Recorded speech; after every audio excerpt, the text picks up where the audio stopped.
Eh bien, bonjour à tous. C'est bon de vous voir aujourd'hui. Aujourd'hui, nous allons commencer une nouvelle série intitulée « Les secrets de la Pentecôte ». Ce sera une série en 10 parties où nous allons étudier les différents aspects de ce qui s'est passé au jour de la Pentecôte, où l'Esprit Saint a été déversé sur les disciples. Cependant, avant de commencer notre étude, nous voulons demander la présence du Seigneur. Nous ne devrions jamais ouvrir la parole de Dieu sans prier. Ainsi, je vous invite à incliner la tête avec moi alors que nous demandons au Seigneur d'être présent avec nous. Père Céleste, nous venons devant ton trône en ce soir, te remerciant infiniment pour les nombreuses bénédictions que tu déverses sur nous chaque jour.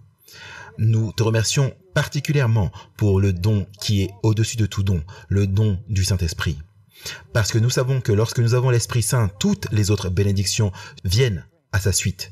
Et nous demandons qu'alors que nous commençons cette série, ton Saint-Esprit soit avec nous pour nous instruire sur les grandes choses qui ont eu lieu au jour de la Pentecôte et ce qu'elles signifient pour nous. Nous te remercions, Père, pour la promesse de ta présence et d'être avec nous, car nous le demandons au nom précieux de Jésus.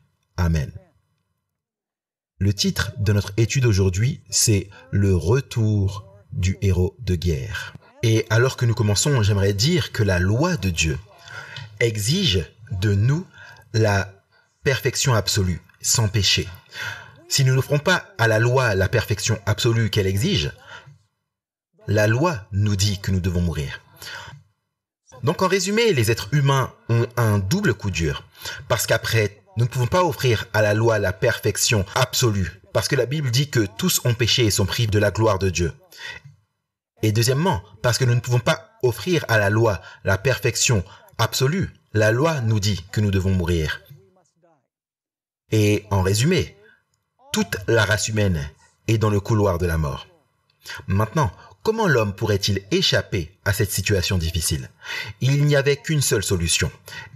Et cette solution était que Jésus-Christ, qui a créé tous les êtres humains, viennent sur cette terre en tant qu'être humain et vivent la vie que la loi exige de nous. Et meurent de la mort que la loi exige de nous. En d'autres termes, la seule solution, c'est si Jésus assume la chair humaine, vive une vie parfaite, qu'il puisse offrir à la loi à notre place et ensuite souffre la peine de la mort sous laquelle nous étions tous. Maintenant, après que l'homme ait péché, l'esprit de prophétie nous dit que Jésus est apparu 3 fois devant son Père. Et il a supplié son Père de lui permettre de venir sur cette terre pour sauver l'homme pécheur. C'était difficile pour le Père de consentir parce que le Père savait ce que Jésus allait traverser. Il savait quel grand sacrifice cela allait être. Mais la 3e fois, le Père a dit oui. Je te donne ma permission d'aller sur la terre et d'assumer l'humanité et de sauver la race humaine. Alors Jésus est sorti et il a annoncé aux anges qu'un moyen avait été trouvé pour que l'homme soit sauvé, qu'il allait s'incarner et qu'il allait vivre la vie qui était exigée de l'homme et qu'il allait mourir de la mort qui était exigée de l'homme. L'esprit de prophétie nous dit que les anges ont commencé à s'offrir et à dire « J'irai, j'irai ». Et Jésus a dit non. Seul celui qui est un avec le Père peut aller et expier pour le péché de l'homme. Puis Jésus, 4000 ans plus tard, rassembla les anges et leur dit « Le temps est venu. Je vais maintenant aller sur le champ de bataille, sur la planète Terre, pour livrer bataille afin que l'homme n'ait pas à combattre, car je combattrai à sa place. Je combattrai l'ennemi, je le vaincrai. Et dans 33 ans, je serai de retour. Et j'aimerais que vous commenciez à vous préparer pour la fête, pour me recevoir, après ma grande victoire sur l'ennemi, sur la planète Terre.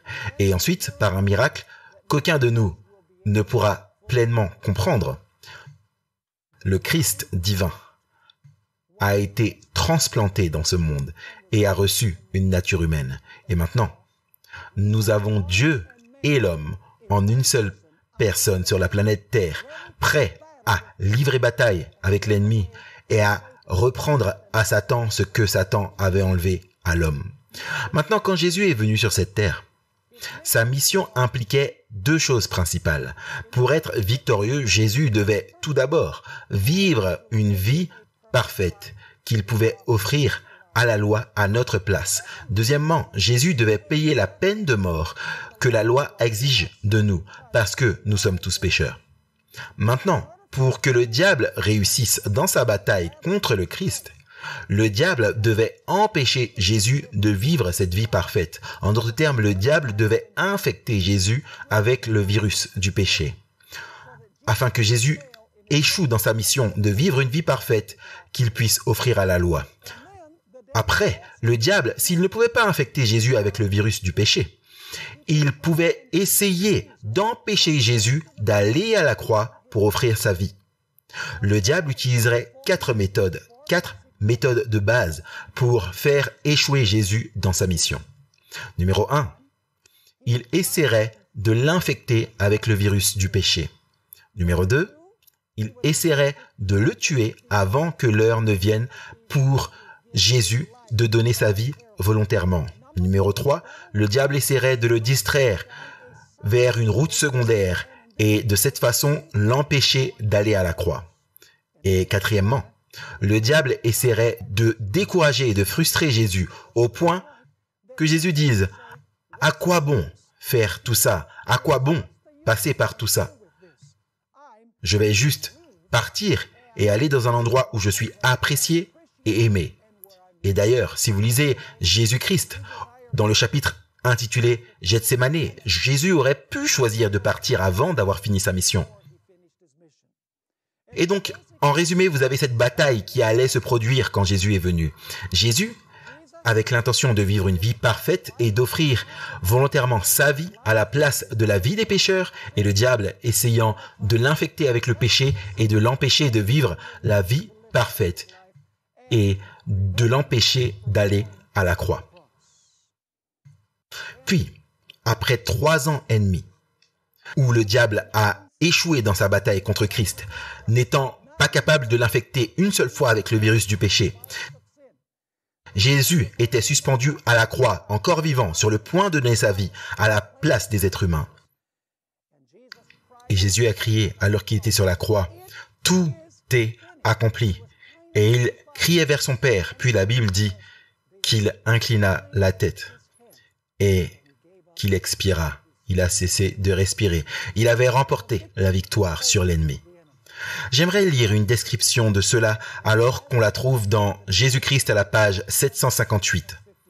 Ellen White décrit la fin de cette bataille et la victoire du Christ sur l'ennemi. Voici ce qu'elle déclare. Le Christ n'a pas abandonné sa vie jusqu'à ce qu'il ait accompli l'œuvre qu'il était venu faire. Et avec son dernier souffle, il s'est exclamé « Tout est accompli ». Et maintenant, remarquez, parfois nous pensons que la bataille va être gagnée un jour. Remarquez ce qu'elle dit. La bataille avait été gagnée parce que Jésus avait vécu sa vie parfaite et avait payé pour le péché. Alors elle dit que la bataille avait été gagnée. Sa main droite et son bras sacré n'allaient pas lui donner la victoire, mais lui avaient donné la victoire.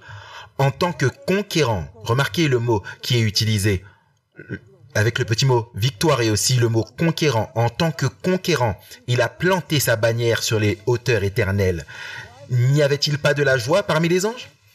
Tout le ciel a triomphé dans la victoire du Sauveur. Et maintenant, remarquez ceci, Satan a été vaincu et savait que son royaume était perdu. Non pas qu'il allait perdre son royaume, mais que son royaume était perdu. Non pas qu'il allait être vaincu, mais qu'il avait été vaincu. À la croix, quand Jésus dit « Tout est accompli » et ensuite dit à son Père « Entre tes mains, je remets mon esprit » et baisse la tête, la provision pour le salut a été faite. Mais Jésus est allé au tombeau et le diable dit si je peux le garder dans le tombeau, il n'y aura pas de salut car il doit intercéder pour les pécheurs et pour cela il doit être vivant. Et donc le diable a fait tout son possible pour garder Jésus dans la tombe.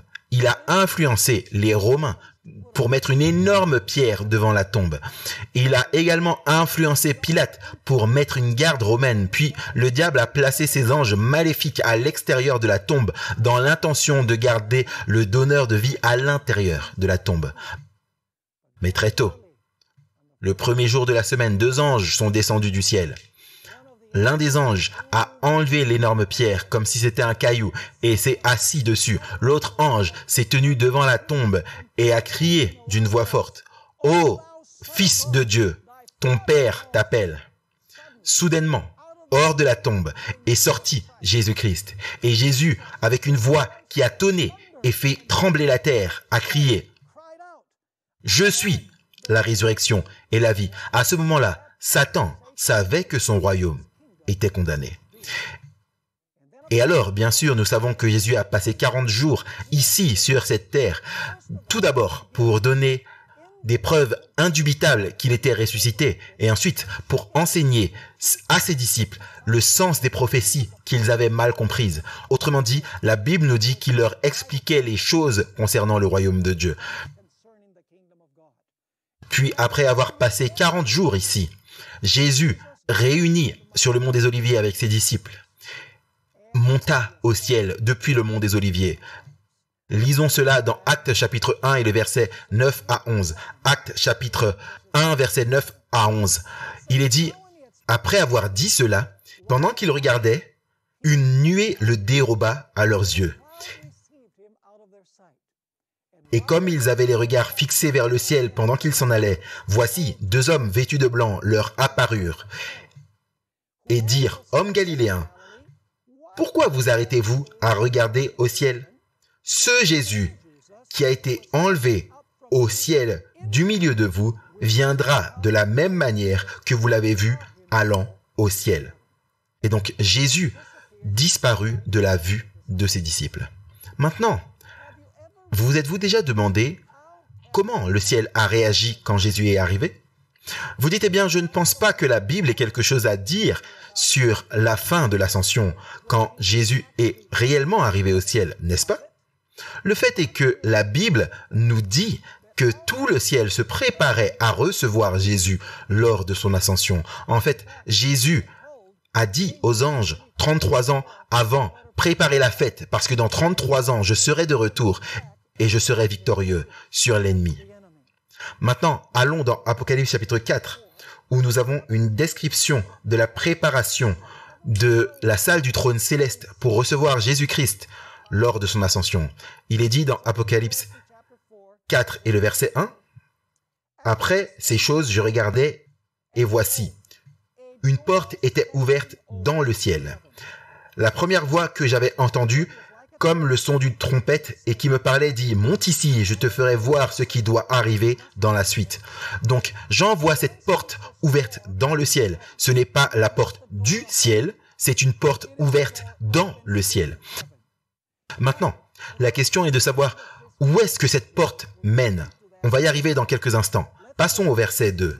« Aussitôt je fus ravi en l'esprit, et voici il y avait un trône dans le ciel, et sur ce trône, quelqu'un était assis. » J'aimerais que vous puissiez visualiser ceci.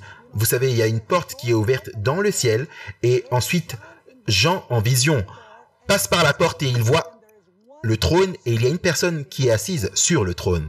Maintenant, qui est cette personne qui est assise sur le trône? Comme nous l'avons étudié, nous allons voir que c'est Dieu le Père. Maintenant, la question c'est, où est Jésus?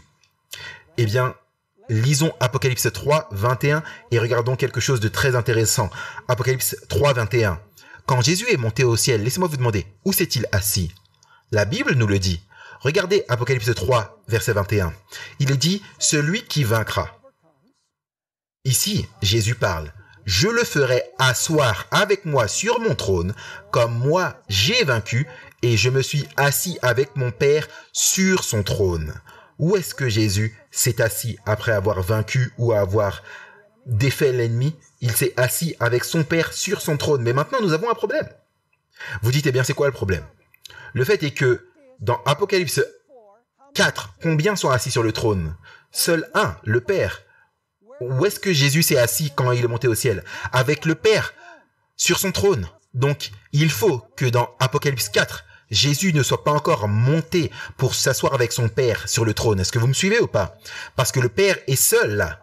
Si Jésus était déjà monté, le Fils serait assis sur le trône avec le Père. Maintenant, regardons Apocalypse 4 et verset 3.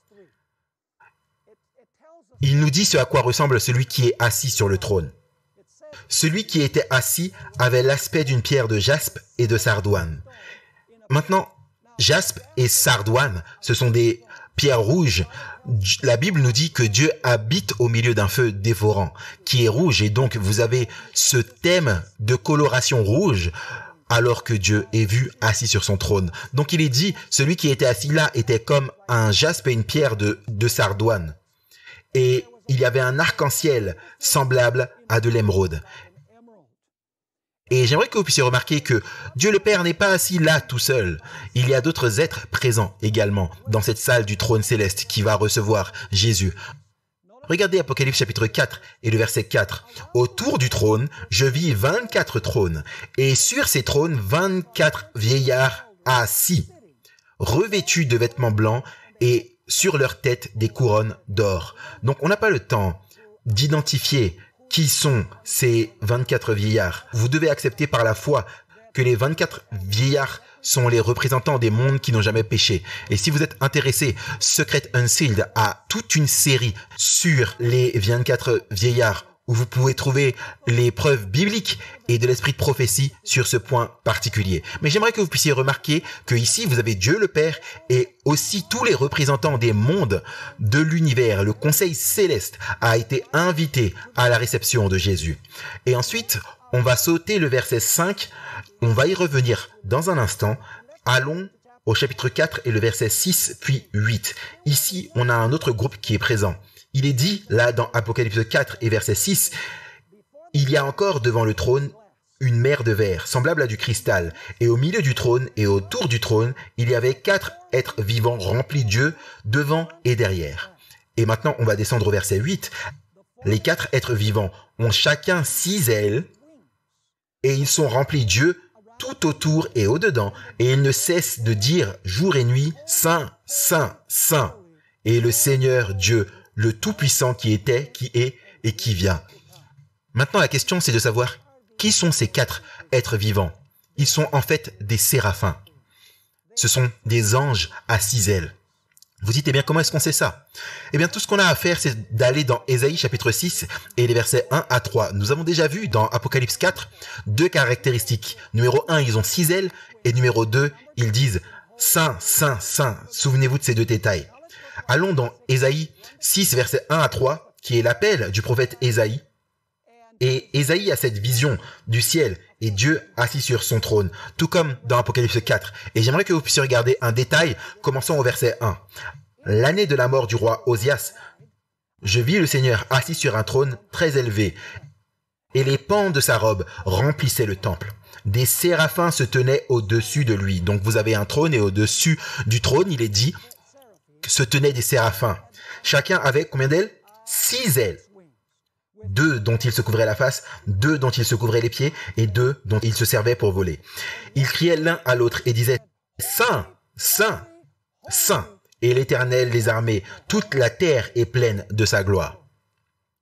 Donc, qui sont les 4 êtres vivants? Des séraphins. Et d'ailleurs, même s'ils ne sont pas mentionnés, la Bible décrit les chérubins de manière très similaire aux séraphins.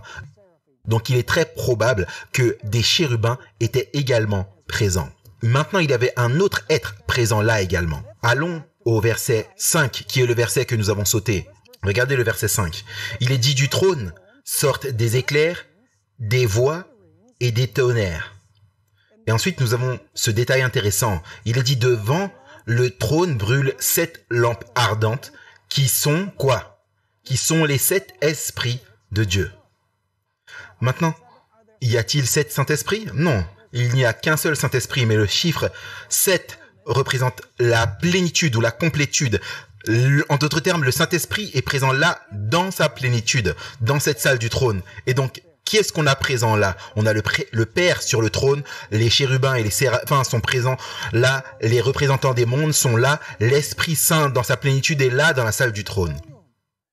Maintenant, j'aimerais que vous puissiez remarquer également Apocalypse chapitre 4 et nous allons voir où est-ce que cette scène se déroule. C'est très important pour nous de comprendre où cela se déroule, dans quelle partie du ciel, parce que c'est une porte dans le ciel. Ce n'est pas la porte du ciel, c'est une porte dans le ciel qui mène à un bâtiment. Maintenant, la question est, de quel endroit particulier parlons-nous?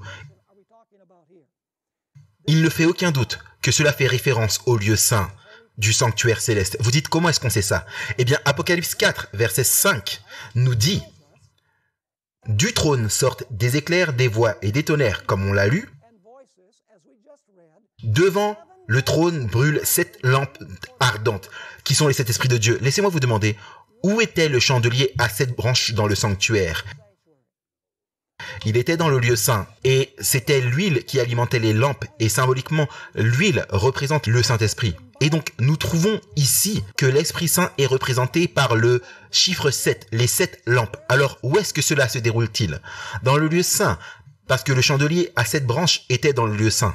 Et nous avons un autre indice. Regardez Apocalypse chapitre 5 et verset 8. Apocalypse chapitre 5 et le verset 8. Il est dit, et on reviendra à ce chapitre dans quelques instants, ça c'est le chapitre 5, mais cela se passe dans la même salle du trône.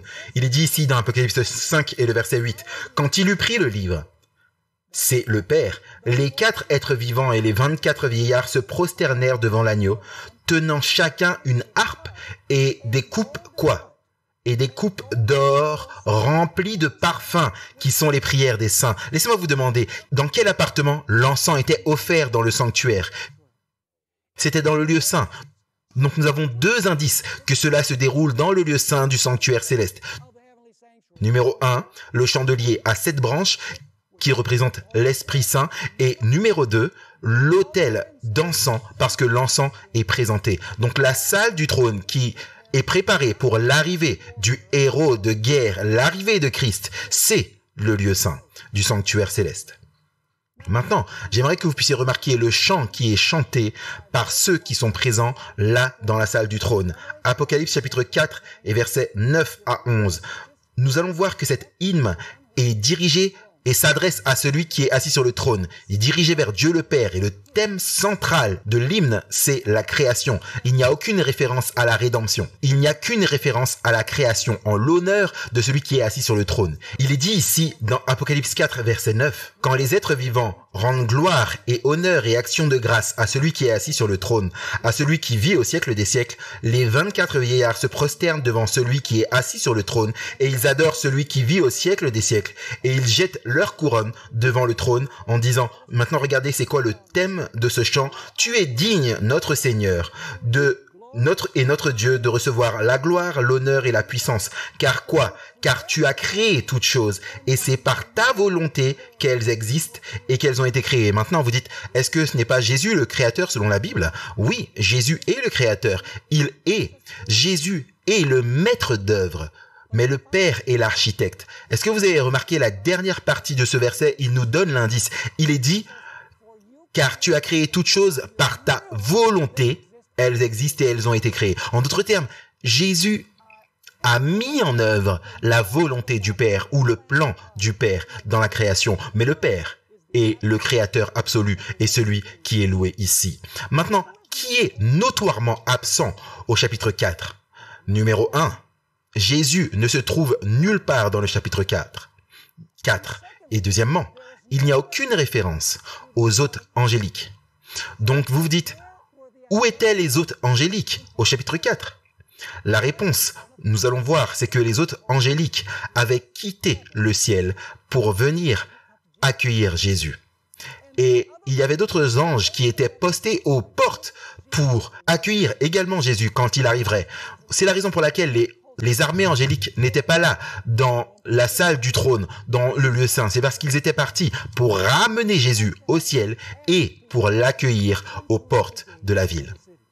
Maintenant, allons dans Apocalypse chapitre 5 où cette histoire se développe. Apocalypse chapitre 5, versets 1 et 2. Puis je vis dans la main droite de celui qui était assis sur le trône un rouleau écrit dedans et dehors, scellé de 7 sceaux. Donc j'aimerais que vous puissiez imaginer, dans la main droite, il y a un rouleau et ce livre est scellé de 7 sceaux. En d'autres termes, le contenu du rouleau ne peut pas être révélé, à moins que les sceaux ne soient brisés. Ensuite, il continue en disant au verset 2. « Et je vis un ange puissant qui criait d'une voix forte, « Qui est digne ?» Le mot « digne » signifie « qui est qualifié ». Qui est digne d'ouvrir le livre et d'en rompre les sceaux. Et tout d'un coup, il y a une crise au ciel. Parce qu'il nous est dit dans Apocalypse chapitre 5 et le verset 3, « Et personne dans le ciel. » Laissez-moi vous demander, est-ce que Dieu le Père pouvait ouvrir le livre? Non, le Père était là au ciel, n'est-ce pas? Il est dit « personne au ciel, ou sur la terre, ou sous la terre, ne put ouvrir le livre ni le regarder. Les chérubins, les séraphins ne pouvaient pas. Le Saint-Esprit ne pouvait pas. Les représentants des mondes ne pouvaient pas. Dieu le Père ne pouvait pas. Il n'y avait personne là. Il n'y avait personne sur terre qui pouvait ouvrir le rouleau et révéler son contenu. Il y a une crise dans le ciel. Comment est-ce que Jean réagit au fait qu'il n'y ait personne pour ouvrir le rouleau et en révéler le contenu? Regardez Apocalypse chapitre 5 et le verset 4. Jean dit « Et je pleurais beaucoup de ce que personne ne fut trouvé digne d'ouvrir le livre ni de le regarder. » Laissez-moi vous demander, à ce stade, est-ce que Jésus était au ciel? Il n'était pas possible qu'il soit au ciel parce que Jésus est déclaré plus tard digne d'ouvrir ce rouleau. Donc s'il était là, il n'aurait pas été dit que personne n'a été trouvé digne. Est-ce que vous comprenez ce que je dis? Jésus n'était pas présent à ce moment-là. Maintenant, nous devons comprendre que le mot « pleurer » qui est utilisé ici est un mot très fort en grec. Il y a d'autres mots qui sont utilisés pour décrire des pleurs ordinaires communs, mais ce serait probablement mieux traduit par gémissement ou deuil. En d'autres termes, Jean gémit ou il est en deuil, il exprime un profond chagrin parce que personne ne peut dérouler le livre et révéler ce que contient ce parchemin. Vous savez, ce mot clio, le mot grec clio, est utilisé par exemple pour Pierre quand il a pleuré amèrement après avoir nié Christ. Ce n'est pas des pleurs ordinaires.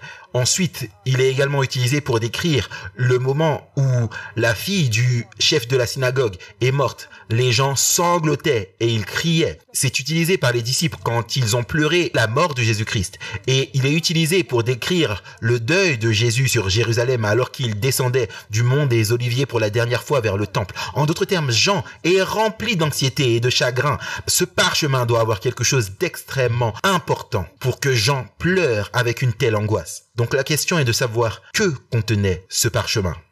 Eh bien, j'avais un enseignant au séminaire qui a étudié en profondeur ce chapitre particulier de l'Apocalypse. Son nom était Kenneth Strand. Il a écrit un livre intitulé « Interpréter le livre de l'Apocalypse » à la page 55 où il explique ce que ce rouleau contenait. Il dit ceci. C'est l'élément central. Le livre scellé de 7 sceaux dépeint une dernière volonté ou un testament, car c'est précisément ce qu'était un document scellé de 7 sceaux au temps de Jean, à l'époque de Jean. C'était quoi le rouleau? Un testament ou une dernière volonté? Laissez-moi vous demander quelque chose. Est-ce que n'importe qui peut ouvrir un testament ou des volontés? Qu'est-ce que révèle un testament ou des volontés? Il révèle qui héritera de quoi. Et si le testament n'est jamais ouvert, les gens n'héritent pas. Ça, c'est le testament de la race humaine, si vous voulez. Et si personne n'ouvre le rouleau, personne n'héritera de ce qui a été perdu par Adam quand il a péché. Maintenant, Kenneth Strand continue d'expliquer. Nous trouvons alors que l'image que nous avons dans la subdivision d'Apocalypse 4, 1, 4 et 8, 1, est une scène dans la salle du trône dans laquelle un testament doit être ouvert. Dans le contexte de l'Apocalypse, ce testament ou cette dernière volonté serait un titre de propriété, pour ainsi dire, l'héritage perdu de l'homme. Un héritage qui a été racheté par le Christ, l'agneau. Ainsi, le rouleau est un livre de destinée. L'ouverture de celui-ci signifie l'héritage dans le royaume de Dieu. Et le fait qu'il reste fermé signifie sa confiscation. Pas étonnant que Jean ait pleuré, alors qu'il pensait que personne ne pouvait ouvrir le parchemin. Vous voyez, si une personne qualifiée à laquelle cette responsabilité a été déléguée n'ouvre pas le rouleau, personne n'héritera l'héritage perdu. Et voilà pourquoi Jean est rempli d'un grand chagrin. Maintenant, l'esprit de prophétie ajoute quelques détails intéressants qui nous aident à comprendre le contenu de ce parchemin. Dans Manuscript Release au volume 9, le volume 9 à la page 7, Ellen White explique que ce parchemin a toute l'histoire de la race humaine et les décisions que chaque personne a prises dans le courant de l'histoire humaine qui déterminent si elle va hériter la vie ou si elle va hériter la mort. Notez comment elle le décrit. Là, dans sa main ouverte, se tenait le livre posé. Le rôle dans l'histoire des providences de Dieu, l'histoire prophétique des nations et de l'Église. Y étaient contenues les paroles divines, son autorité, ses commandements, ses lois, tout le conseil symbolique de l'Éternel et l'histoire de toutes les puissances dirigeantes dans les nations. En langage symbolique était contenu dans ce rouleau l'influence de chaque nation, langue et peuple depuis le début de l'histoire de la terre jusqu'à sa fin. En d'autres termes, ce rouleau contenait toute l'histoire de la race humaine et les décisions qui ont été prises au cours de l'histoire qui détermineront quel sera votre héritage, si vous hériterez de la vie ou si vous hériterez de la mort. C'est un testament ou une volonté, c'est un livre de destinée en d'autres termes. Maintenant, Ellen White a une autre déclaration qui est très intéressante où elle décrit un événement historique spécifique qui a été écrit dans ce rouleau. Cette déclaration se trouve dans les Paraboles de Christ à la page 294. Les Paraboles de Christ à la page 294. Elle parle du moment où les Juifs ont dit que son sang soit sur nous et sur nos enfants. Vous vous souvenez de ça, quand ils ont déclaré cela? Maintenant, remarquez comment Ellen White commente ceci à propos de cette décision. Elle dit, les dirigeants juifs qui ont fait leur choix. Leur décision a été enregistrée dans le livre que Jean a vu dans la main de celui qui était assis sur le trône. Le livre qu'aucun homme ne pouvait ouvrir. Remarquez alors qu'ils prononçaient ces mots. Leur décision a été écrite où? Elle a été écrite dans ce rouleau, à ce moment-là, en l'an 31 après Jésus-Christ. Puis, remarquez ce qu'elle continue de dire.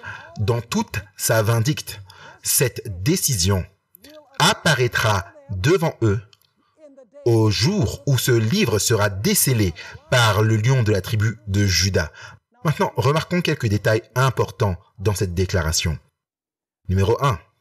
Lorsque les Juifs ont crié en 31 après Jésus-Christ que son sang soit sur nous et sur nos enfants, leur décision a été écrite dans le rouleau. Est-ce que ce point est clair? Quand ils ont dit ça, leurs décisions, leurs actions ont été écrites dans le rouleau. Ensuite, nous devons également remarquer que le rouleau n'avait pas encore été ouvert quand Ellen White a écrit cette déclaration en 1900.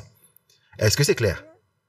Parce qu'Ellen White a déclaré cette année-là, en 1900, lorsqu'elle a écrit cette déclaration, que leur décision apparaîtra devant eux lorsque ce livre sera décelé. Donc, est-ce que l'ouverture du livre était future en 1900?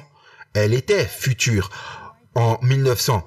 Ça a été écrit en l'an 31, mais il est resté scellé jusqu'à un temps futur. Futur même à partir de l'an 1900. Maintenant, ceux qui ont crié que son sang soit sur nous et sur nos enfants étaient tous morts en 1900. Est-ce que vous êtes d'accord avec ça? Donc la question c'est, s'ils étaient tous morts, comment pouvaient-ils voir le résultat de leur décision? La réponse c'est qu'ils doivent quoi? Ils doivent ressusciter afin de voir le résultat de leur décision. Et laissez-moi vous demander, quand est-ce que les méchants vont ressusciter? Ils vont ressusciter après les 1000 ans. Donc, quand est-ce que ce rouleau va être déroulé, ouvert? Il va être ouvert devant ceux qui ont prononcé ces paroles après le millénium, quand la vue panoramique de l'histoire de la race humaine est dévoilée au-dessus de la ville. Est-ce que vous me suivez ou pas? Donc en l'an 31, ça a été écrit là, dans le parchemin. Le parchemin est demeuré scellé. En 1900, il était encore scellé car Ellen White dit qu'il va être décellé dans l'avenir à partir de cette date. Puis, nous savons que ceux qui ont dit ces paroles vont être témoins de leur décision, ce qui signifie qu'ils doivent ressusciter et ils ressusciteront après le millénium. Donc, le rouleau va être déroulé devant eux après les 1000 ans. Maintenant, allons au verset 5. Mais un des anciens m'a dit, « Ne pleure pas. Voici le lion de la tribu de Juda, la racine de David. » Remarquez les temps des verbes. A prévalu. Accessoirement, ce mot prévalu se traduit différemment, mais c'est le même mot que vaincre. Celui qui a été utilisé auparavant, celui qui vaincra, j'accorderai de s'asseoir avec moi sur mon trône comme j'ai vaincu et me suis assis avec mon père sur son trône. Donc il est dit que la lignée de la tribu de Juda a prévalu. Et qu'est-ce qui lui donne d'ouvrir le rouleau? Le fait qu'il ait prévalu. Il a prévalu pour faire quoi? Pour ouvrir le rouleau et d'en défaire les sceaux. Donc, ce verset nous dit ce qui qualifie Jésus pour ouvrir le rouleau. Qu'est-ce qui le qualifie? Le fait qu'il soit le lion de la tribu de Juda. Mais ensuite, nous allons voir quelque chose de très intéressant. Et c'est que au chapitre 5 et le verset 6, Jésus se présente devant son Père comme un agneau. Maintenant, est-ce qu'il y a une différence entre un agneau et un lion? Absolument. Vous voyez, Jésus est présenté, quand il va devant son Père, c'est l'agneau, comme s'il avait été immolé. Mais quand il est dit, quand il ouvre le sceau, il est quoi? Il est le lion de la tribu de Juda. Donc, quand il apparaît devant le Père lors de l'ascension, c'est l'agneau. Mais quand le rouleau est ouvert, c'est le lion. Qu'est-ce que cela veut dire? Ellen White a un commentaire intéressant dans Actes des Apôtres à la page 589. Elle dit « Le lion de Juda, si terrible pour ceux qui rejettent sa grâce. » D'ailleurs, ça c'est après les 1000 ans. Ils verront quels sont le résultat de leur décision. Sera quoi? L'agneau de Dieu pour les obéissants et les fidèles. Alors maintenant, Jean entend les paroles de cet être puissant qui dit « Ne t'en fais pas, le lion de la tribu de Juda ouvrira ce sceau. Il a prévalu comme l'agneau et il ouvrira le rouleau comme un lion. » Est-ce que vous me suivez ou pas? Maintenant, allons au verset 6. Il est dit « Et je regardais, et voici au milieu du trône, et des 4 êtres vivants, et au milieu des vieillards, voici se tenait quoi? Un agneau qui était là comme immolé. Il avait 7 têtes et 7 yeux, et voici maintenant un détail intéressant. Jusqu'à ce point, les 7 esprits étaient présents là, dans la salle du trône. Maintenant, regardez qu'il va y avoir un changement. Il est dit, il avait 7 cornes et 7 yeux, qui sont les 7 esprits de Dieu, quoi? Envoyés par toute la terre. Laissez-moi vous demander, quel événement historique est décrit ici dans Apocalypse 5, verset 6? Quand est-ce que l'Esprit Saint a été envoyé sur la terre? C'était au jour de la Pentecôte. Alors, quand Jésus est sur le point d'être reçu dans la salle du trône, les 7 esprits sont présents là. Après que l'agneau vienne et se présente là, alors les 7 esprits sont envoyés sur la terre. Et dans un instant, on va en voir un peu plus et voir ce que cela veut dire. Donc Jésus se présente comme l'agneau, bien qu'il ait été immolé. Est-ce qu'il revient du champ de bataille? Vous feriez mieux de le croire. Est-ce qu'il a les blessures pour le prouver? Absolument. Il était dans une guerre, dans une bataille. Mais la bonne nouvelle, c'est qu'il revient blessé, mais il revient vivant. Il est le vainqueur. Maintenant, remarquez le verset 7. C'est un détail important. Il y a du mouvement ici. Il est dit là, alors quoi? Ah, il vint. Il n'était pas là auparavant. Il vint. Il prit le livre de la main droite de celui qui était assis sur le trône. Donc, vous pouvez visualiser ceci. Il vient et il prend le rouleau de la main du Père qui est assis sur le trône. Dans quelques instants, on va voir ce que cela signifie. Maintenant, quand Jésus prend le rouleau, tout à coup, il y a cet éclat de joie des anciens et des êtres vivants. On trouve cela au chapitre 5 et les versets 8 à 10. Il est dit, quand il eut pris le livre, les 4 êtres vivants et les 24 vieillards se prosternèrent devant l'agneau, tenant chacun une harpe et des coupes d'or remplies de parfums, qui sont les prières des saints. Et ils chantaient un cantique nouveau en disant, et voici, et il y a un problème de traduction ici, je le mentionne très brièvement, mais je ne vais pas entrer dans les détails. Il est dit, et ils ont chanté un nouveau chant disant, « Tu es digne de prendre le livre et d'en ouvrir les sceaux. » Pour quelle raison? Car tu as été quoi? Immolé. Donc, est-ce que Jésus était là au chapitre 4? Non, personne n'était digne. Maintenant, est-ce qu'il y a quelqu'un qui est arrivé et qui est digne au chapitre 5? Oui, c'est l'ascension et le Saint-Esprit lui est envoyé. Ça se passe au jour de la Pentecôte. Donc il est dit, tu es digne de prendre le sceau et d'en ouvrir les sceaux, car tu as été immolé. Et ensuite il est dit, et tu nous as rachetés. Je lis de la New King James. Toutes les autres versions, à part la King James et la New King James, disent, tu as racheté des hommes. Ils ne sont pas eux les rachetés, ils chantent au sujet des rachetés. Tu as racheté des hommes pour Dieu par ton sang, de toute tribu, de toute langue, tout peuple et toute nation. Et toutes les autres versions, hormis la King James et la New King James, disent « Et tu as fait d'eux un royaume et des sacrificateurs pour notre Dieu, et ils régneront sur la terre. » En d'autres termes, les anciens et les créatures vivantes chantent à propos des rachetés. Ils disent « Jésus, tu as racheté les êtres humains. » Mais les 24 anciens ne sont pas ceux qui ont été rachetés. Maintenant, dans la série sur les 24 anciens, j'ai toute une conférence qui traite de cette question, de la version appropriée à utiliser dans ce cas. Maintenant, au chapitre 5 et les versets 11 et 12, les anges se joignent à la célébration. Soudainement, les anges sont là. Où étaient-ils avant? Ils n'étaient pas là au chapitre 4. Maintenant, ils sont là. L'agneau est là. Parce que l'agneau est arrivé, c'est le héros de guerre qui revient du champ de bataille, blessé mais vivant. Regardez, Apocalypse chapitre 5 et le verset 11 et 12. Je regardais et j'entendis la voix de beaucoup d'anges autour du trône, des êtres vivants et des vieillards. Et leur nombre était des myriades de myriades et des milliers de milliers. Ils disaient d'une voix forte, « L'agneau qui a été immolé est digne de recevoir la puissance, la richesse, la sagesse, la force et l'honneur, la gloire et la louange. » Puis, au chapitre 5 et le verset 13, l'univers entier commence à chanter la victoire du Père et du Fils.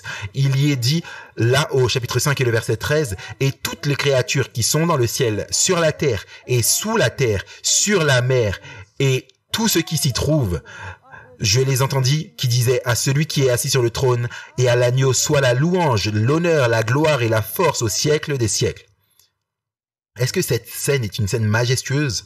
Maintenant, la chose intéressante, c'est qu'Ellen White a vu cette scène en vision.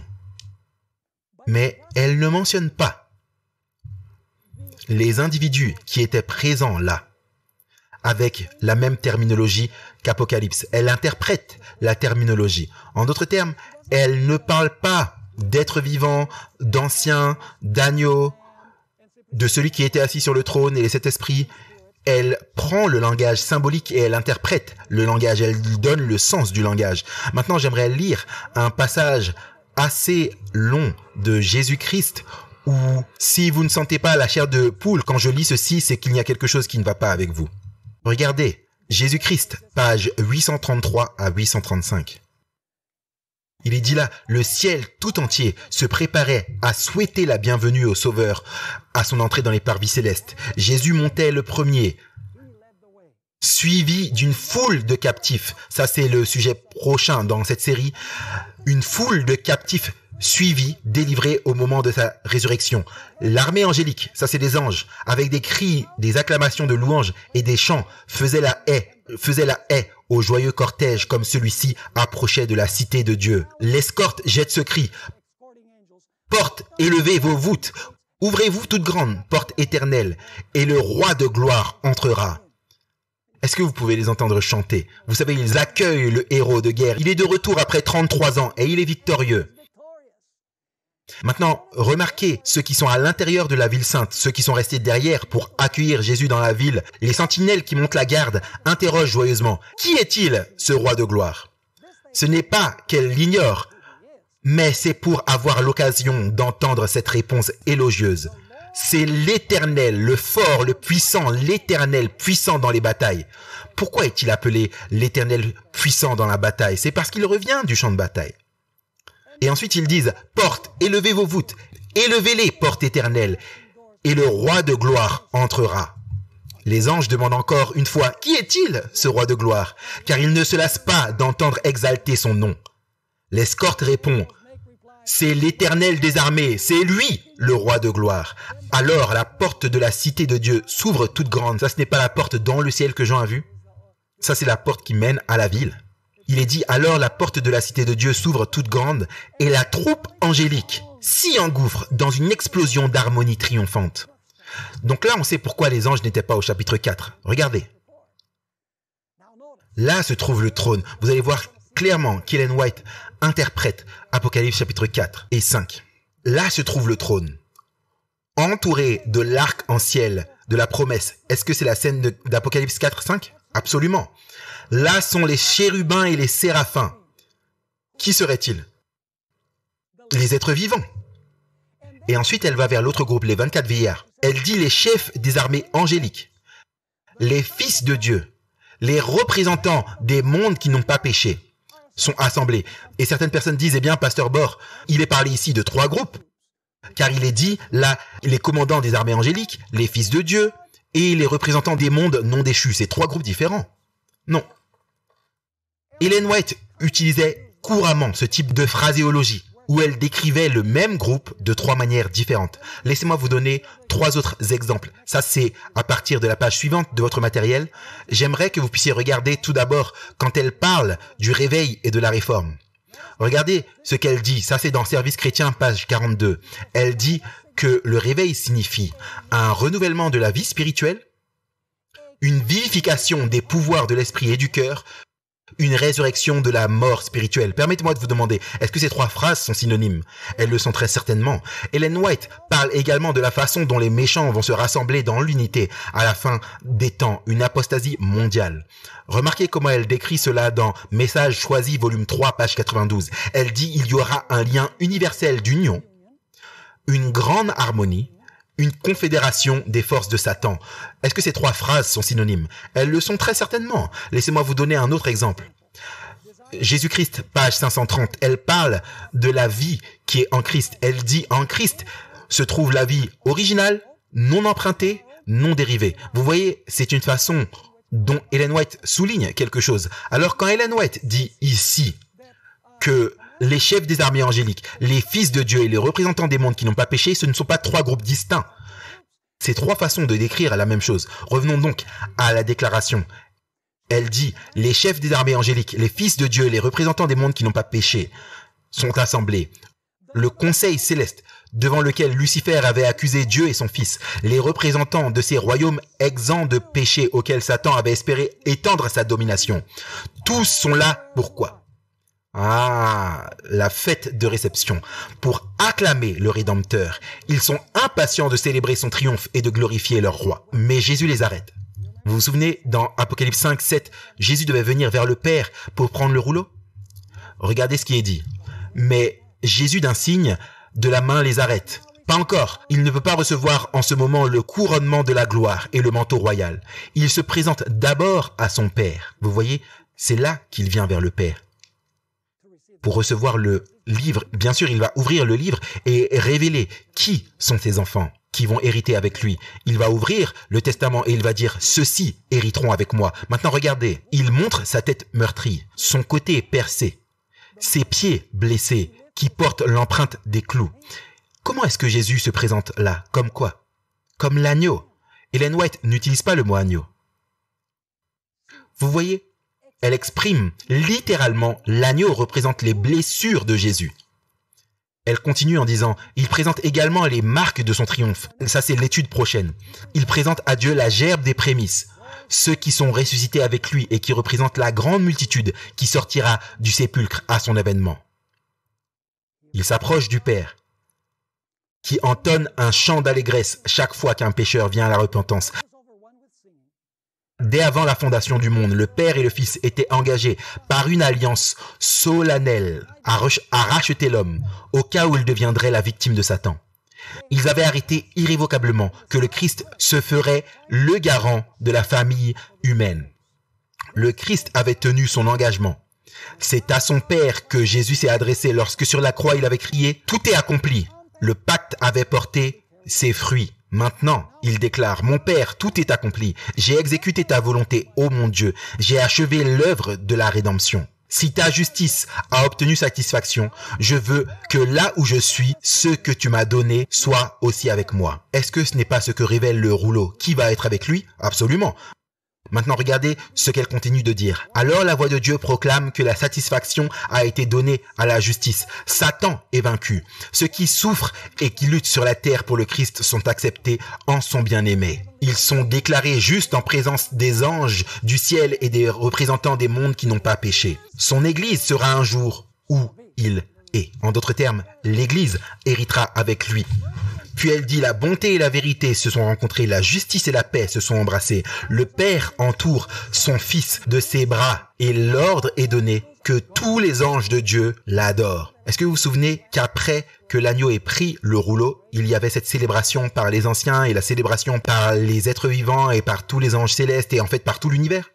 Maintenant, Ellen White va citer les versets 5 et 12. Donc vous savez qu'elle fait référence à Apocalypse 5. Avec une joie indicible, domination, principauté et puissance reconnaissent la suprématie du prince de la vie.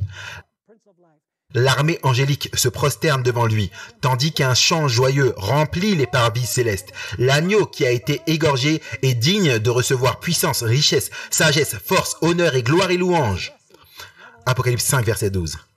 L'amour a vaincu, ce qui était perdu est retrouvé. Les harpes angéliques accompagnent des chants de triomphe. Le ciel débordant de joie et de reconnaissance retentit des radieux accents. À celui qui est assis sur le trône et à l'agneau, la louange, l'honneur, la gloire, la domination au siècle des siècles.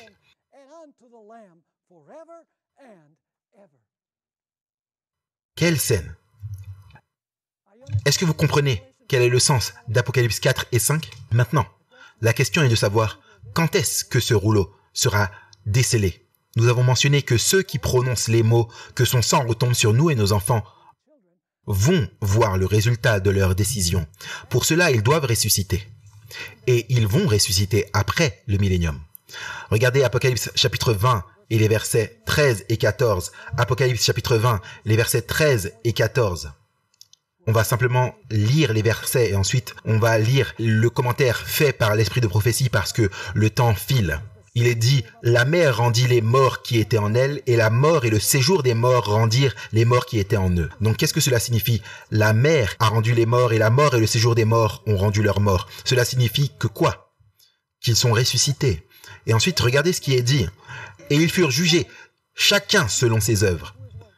Est-ce que les méchants vont voir un registre de leur vie? Est-ce que cela va apparaître dans le rouleau? Oui, et maintenant laissez-moi vous lire la description spectaculaire qui est donnée dans le livre La Grande Controverse à la page 666 à 669.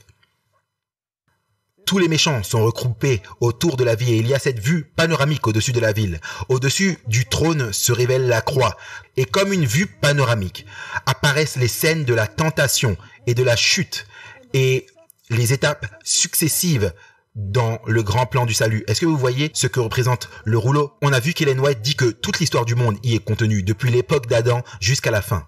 La naissance humble du Sauveur, sa vie première de simplicité et d'obéissance, son baptême dans le Jourdain, le jeûne et la tentation dans le désert, son ministère public, sont révélés aux yeux des hommes avec les plus précieuses bénédictions du ciel. Les jours remplis d'actes d'amour et de miséricorde, les nuits de prière et de veille dans la solitude des montagnes, les complots d'envie, de haine et de méchanceté qui ont été faits contre lui pour sa bienfaisance, l'horrible et mystérieuse agonie à Gethsémané sous le poids écrasant des péchés du monde entier, sa trahison entre les mains de la foule meurtrière, les événements effrayants de cette nuit d'horreur. Le prisonnier sans résistance, abandonné par ses disciples bien-aimés, grossièrement rudoyé dans les rues de Jérusalem, le Fils de Dieu affiché avec exaltation devant Anne, interpellé dans le palais du grand prêtre, dans la salle du jugement de Pilate, devant le lâche et cruel Hérode, moqué, insulté, torturé et condamné à mourir. Tous sont représentés de manière vive. Le parchemin est ouvert maintenant devant leurs yeux.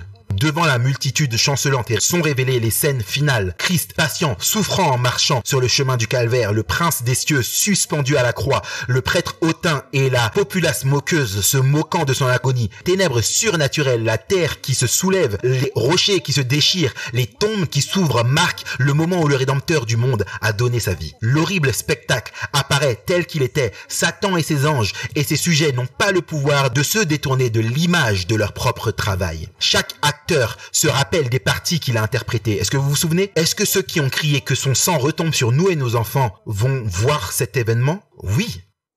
Elle dit Hérode qui a tué les enfants innocents de Bethléem afin qu'ils puissent détruire le roi d'Israël. La ville Hérodias, sur l'âme coupable de laquelle repose le sang de Jean-Baptiste. Le faible Pilate, les soldats moqueurs, les prêtres dirigeants, la foule folle qui criait que son sang soit sur nous et nos enfants. Tous regardent l'énormité de leur culpabilité. Ils cherchent en vain à se cacher de la majesté divine, de son visage, éclipsant la gloire du Fils. Tandis que les rachetés jettent leur couronne aux pieds du Sauveur, s'exclamant « Il est mort pour moi ». Et ensuite, nous allons sauter le paragraphe suivant où Ellen White décrit les événements de l'Église primitive dans le livre d'Actes.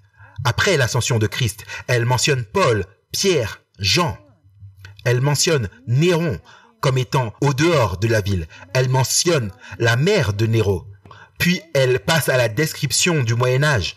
Dans le paragraphe suivant, elle dit qu'il y a des prêtres, des prélats, des papistes qui prétendaient être les ambassadeurs du Christ, mais utilisaient le supplice, le donjon et le bûcher pour contrôler les consciences de son peuple. Puis elle dit qu'il y a de fiers pontifes qui se sont exaltés. Puis, à la fin de cette déclaration, elle dit que le monde entier méchant est interpellé à la barre de Dieu sous l'accusation de haute trahison contre le gouvernement du ciel. Ils n'ont personne pour plaider leur cause. Ils sont sans excuse et la peine de mort éternelle est prononcée contre eux. Maintenant, laissez-moi vous demander, quelle décision avons-nous prise au cours de l'histoire? Ce qui est écrit dans ce rouleau, qu'est-ce qui est écrit dans ce rouleau concernant nos pensées et nos actions? Où allons-nous être? À l'intérieur de la ville? Ou allons-nous être à l'extérieur de la ville sainte?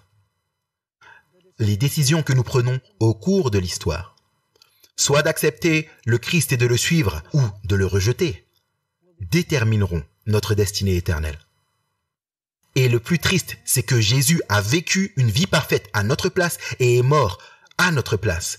Quel gâchis ce serait pour nous de ne pas être là pour la grande fête quand Jésus reviendra à la maison avec tout son peuple.